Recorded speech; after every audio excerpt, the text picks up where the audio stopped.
So we are live, guys. Welcome to the Monday Powerhouse Mentality training. I'm going to wait for a couple more people to get in here so I'm not just talking to myself. But, I have no problem talking to myself. I have a fucking podcast where I talk to myself 3 days a week. Sometimes I have some guests who talk to me, but most of the time it's just me rambling on about myself or with myself. Now, today, instead of the usual liquid death, my Publix was out of liquid death. So on today's episode of the Powerhouse training, I will be sipping on some lime with mint extract. I didn't know it had mint extract. So it's lime with mint extract, Topo Chico, and it's not the Topo Chico that's in the fancy fucking bottle. It's in the canned Topo Chico. So let's open this baby up right on the mic too so that you guys can hear the best sound ever. It would be better if it was a First Form energy drink, but it's 7:49 p.m. and if I was to crack open a First Form energy drink right now and start drinking it, we would have a problem because as you can hear, I'm already energized on life enough. You know what, guys? Today is Monday. It's been a good day. It's actually hasn't been the best day. I've had a couple moments where I'm like, damn, today sucks. But, we don't have time for a bad day. And my coach said that to me a while ago, and it's one thing that stuck with me. So I'm going to keep rambling on about it to you. So let me go ahead, get into the Facebook group so I can see all the comments just in case you guys want to talk back to me. If not, I get it. I get it. But let me do that because for some reason, and if you are a technology wizard, you maybe can give me some insight on this, but for some reason, I cannot see any of the comments that pop up on my phone. So we got to get on in the Facebook group on my laptop and just watch myself talk 2 different ways. So take a sip of this and then we'll get started. That is good. Guys, if you have this, lime with mint extract, Topo Chico, it's 5 calories, aka it doesn't fucking count. And I just like carbonated things. So if you're watching live in the Facebook group, give me a hey, what's up? If you are watching on replay, go ahead, hashtag replay or just put fucking replay. I don't care how you do it. I just want to know that you guys are here paying attention and that you're getting value from this. So today what we're going to talk about is one of the topics that I am most passionate about when it comes to fitness, nutrition, health. And no, it is not post-workout nutrition, although that is one topic that I'm very passionate about, as well as protein, as well as talking bullshit about all the people who try to scare you. But today we're going to talk about the scale.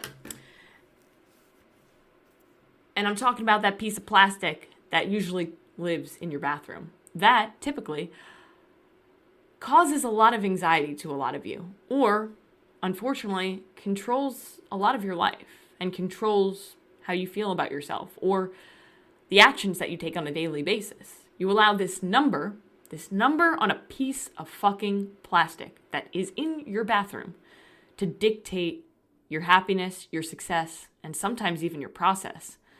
So let's talk about it. Now, the reason why I'm so passionate about this topic of the good old scale is because back when I had an eating disorder, for those of you who don't know, I had a severe eating disorder, anorexia, in case you were wondering. I ended up getting down to 89 pounds on the scale. And I fucking loved that when I stepped on it. I was like, oh damn, that's a low number. I like that. That's what I thought, I would say. However, when I did step on it, I realized, oh fuck, I'm 5'6". I lost control. And a lot of people think that I just like to weigh myself. I like having that control. That's what the scale gives me. But the reality is you can't control the scale. And we'll get into that.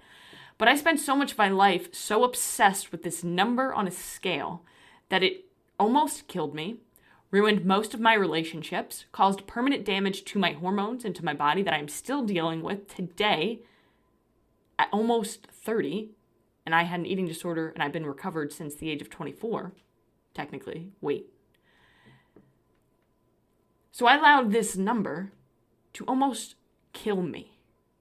But why? Right? Why do we get so obsessed with this fucking number? It's probably has something to do with the fact that society likes to jam down our throat that the lower the number, the better, right? Or hey, weight loss. And obviously the way that we measure weight loss is on the scale, right? So have you ever, and I'm sure you have, stepped on the scale, looked at the number, did not like the number, step off the scale. Step back on the scale, look down, fuck, same number. Step off, step back on. And you step on and off a couple times until you finally realize, like, maybe I'll move the scale over a little bit. And it's just the tile that it's on that's causing it to be a little bit off, right? Then you step on it and it's still the same or it's higher. So how many of you have done this scale dance? If you've done the scale dance, I want you to drop a little dancing emoji down below, right? Let's get fun with it. Because I feel like everybody's been there at least once, right? And the most frustrating part about, I just made up a word. The most frustrating part about this is that the majority of the time when you do this scale dance, how I like to word it, it's when you're following your process so dialed in, right? Your nutrition was great that week. It was perfect. You hit your macros every fucking day. You hit every workout. You hit your step goal. You slept. You drank your water. You did all your things. So why didn't the scale go the way that you wanted it to? Or, God forbid, it went up. What? How? Now, in that moment, when you read a number that you're not a fan of on the scale, despite following the process perfectly and getting happier and healthier, right? Before you stepped on the scale, you were excited because of how dialed in and how consistent you've been and how proud of yourself that you are for doing that and how much confidence you're building in yourself through doing the work and the belief that you're building in yourself. But then you stepped on the scale and everything changed. Now you're pissed off, angry, and want to completely change everything. Lower your calories, do more cardio in order to get that number on the scale to go down. You're doing everything right. You feel great, you're getting stronger, but damn the scale, right? First, before we start talking about why the scale does all these mean fluctuations that fuck with us, first, I want you to understand that on a fitness journey, it will take longer than you think it will take. It will take much longer than you want it to take. Your strength won't go up as quickly as you want it to. The scale won't go down as quickly as you want it to or think it will. But that doesn't mean that your process is not working. This is a normal part of the process. Think about it if you were driving to work.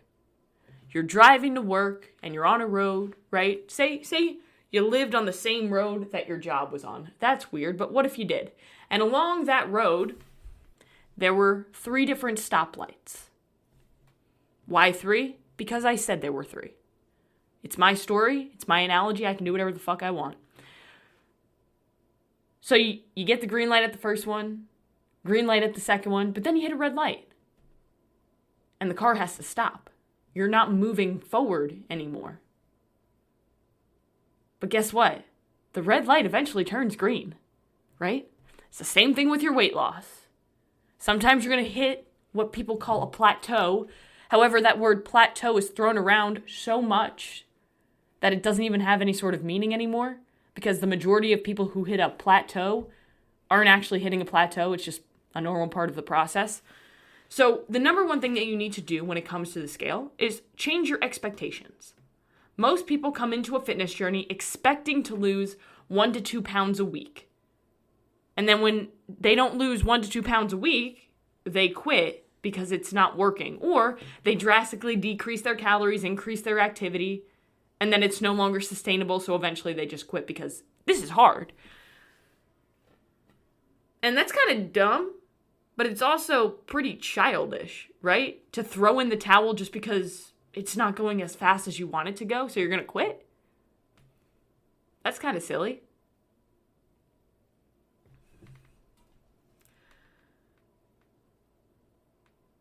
Now, what you have to understand here is that 2 pounds a week would be, for 6 months, 52 pounds. So if you were to do 2 pounds a week, every fucking week, you would lose 52 pounds in 6 months. That's fucking insane. And frankly, very few people, if any people, can actually sustain that level of progress. even half a pound a week is unbelievably incredible progress. What you should expect, or what is really good, is half a pound to 2 pounds a week is phenomenal progress on average. On average. On average. Average being the key there, if you didn't get that.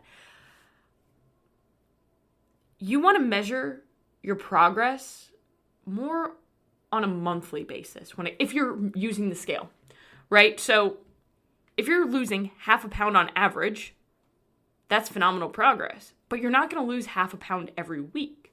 You're going to have some weeks where you gain a pound. You're going to have some weeks where you gain 2 pounds. You may have some weeks where you don't do anything. You're just the same.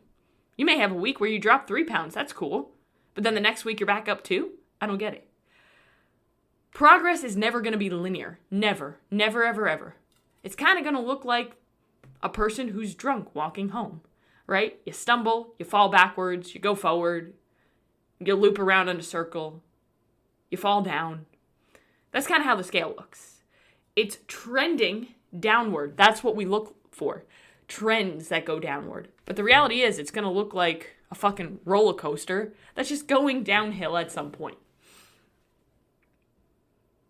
So don't expect to lose even half a pound every single week, because it might not happen. It's on average, right? Also, keep in mind that as you get leaner, as you lose more weight, the scale will slow down. But again, that doesn't mean it's not working, and that doesn't mean that you have to change anything, especially drastically, which is where most people fuck up. The scale doesn't go down as fast as they want it to, or it stalls slightly, so then they go ahead and they change everything when in all reality, they were in a perfect place. So biggest thing, from what I just spoke about, stay consistent and change your expectations. Because you can't control your weight daily. You can't control how your weight is going to fluctuate on a day-to-day basis. But what you can control is your consistency and your level of adherence to your process. You can control your nutrition, you can control your training, you can control your sleep. These are things that are going to lead to you earning the results that you want, that you can actually control, versus the scale, which can fluctuate for so many different reasons. So why is weight loss never linear? Let's talk about that, right? Why does the scale fluctuate all over the place sometimes? Well, if you have more sodium than usual, the scale will go up because you're holding on to more water. Is sodium a bad thing? No, it isn't, and most people don't have enough sodium. And that causes issues because sodium is essential for muscle and nervous system function. And I've had so many clients cut out sodium, feel like shit, add back in sodium, feel incredible. Just so you know. Don't fear salt. We will talk about that. We will. We will have a training on that. Coming soon. Second thing, eating later than usual or eating earlier than usual. If usually you finish all your meals at 10 p.m., but you had a little bit of a late start to the day, so now you finished all your meals at 12 a.m., but you weighed yourself at 7 a.m. on both occasions, you might still have a little bit of undigested food. And hey, look, you weigh a little bit more. Poop. Nobody wants to talk about it, but if you don't poop on a regular basis and you're a little bit stocked up, the scale will go up because poop weighs something. This is why it's so important to make sure you're eating enough fiber, children. Lifting, resistance training, lifting weights. People don't realize that when you're sore, that's actually inflammation. So if your body's inflamed, it means that it's drawing water and nutrients to the area to promote healing. So if my legs are super sore, which they are from the workout that I did earlier, in fact, they're already sore, which is really bad. It means that I'm going to really have a hard time tomorrow. But if your legs are sore, that means there's inflammation in your legs. Your body is healing that inflammation. That's how it works. But it needs water, so it's going to retain water, which means that the scale is going to go up. Stress is another thing. Now, let's talk about stress a little bit. Stress does not make you fat. I repeat, stress does not make you fat. Eating excessive calories does. Some people, when they're stressed, they eat excessive calories. That's usually what happens if they're gaining weight when they're stressed. Some people, when they're stressed, don't eat enough calories. Some people lose weight when they're stressed. Everybody's different. It matters the habits and behaviors that you do when you get stressed. Now, let's know that cortisol, your body's stress hormone, when elevated can cause water retention. So technically, if you're excessively stressed, you could be holding on to more water, which will cause the scale to go up. Menstrual cycle. Ladies, you understand that time of the month, your scale weight can increase from 1 to 3 pounds, anywhere to 5 to 7 pounds. I had a client who every single time she had a menstrual cycle, the scale would go up 9 to 10 pounds. Some people are more sensitive, right? It's just the hormone fluctuations lead to water retention. Carbs. Carbs are not a bad thing. Carbs do not cause body fat gain, unless, again, you're eating excessive calories. However, have you ever tried to put rice in water? Or have you ever tried to put bread into water? It absorbs it. Carbs absorb water. So if you eat more carbs one day versus another day, you probably are just retaining a little bit more water.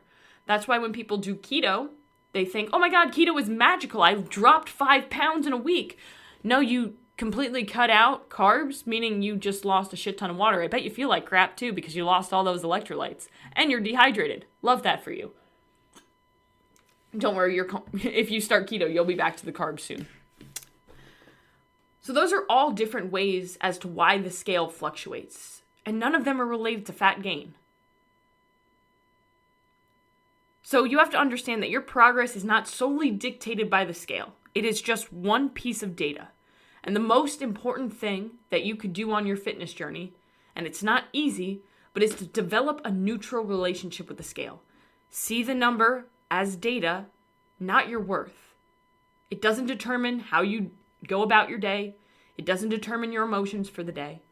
That's why it's so important to have a coach to keep you in check there. Because many people will react emotionally when the scale goes up or when it doesn't move. And usually when they react emotionally, it's not in their favor. And it doesn't help their process or their progress.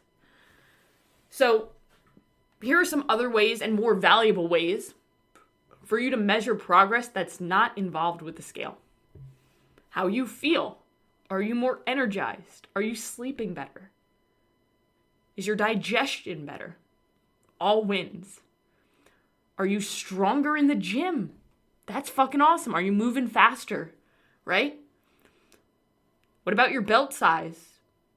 What about your measurements? What about your pictures? What about your clothing? Right? How do your favorite clothes feel? Feel a little looser? Do you have to get some more clothes? The scale is just a tool. And the scale means nothing in comparison to how you look and how you feel. And if you focus too much on the scale, that's going to lead to you always looking for short-term fixes instead of looking for long-term solutions. So don't let the scale dictate everything. Again, it's a piece of data, a tool, not your worth.